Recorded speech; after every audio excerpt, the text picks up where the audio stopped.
Running റേസിൽ Ichu സ്പീഡിൽ ഓടണം.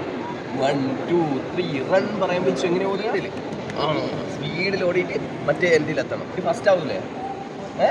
First ഇച്ചുകൂടെ ഫസ്റ്റ്. അങ്ങനെതാ അവൻ്റെ സ്കൂളിലെ സ്പോർട്സ് ഡേ എത്തി.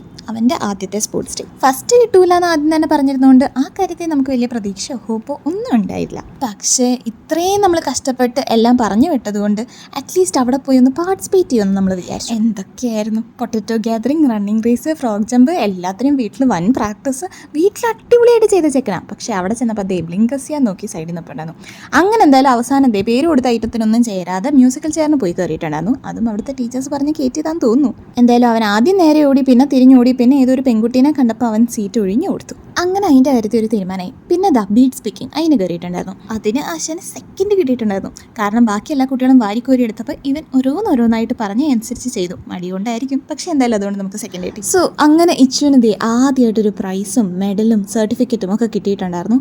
എനിക്ക് വലിയൊരു താങ്ക്സ് ഉണ്ട് ആ സ്കൂളിനോട്, ഇത്രയും നല്ലൊരു പ്രോഗ്രാം ഇത്രയും അടിപൊളിയായിട്ട് കണ്ടക്ട് ചെയ്തതിന്.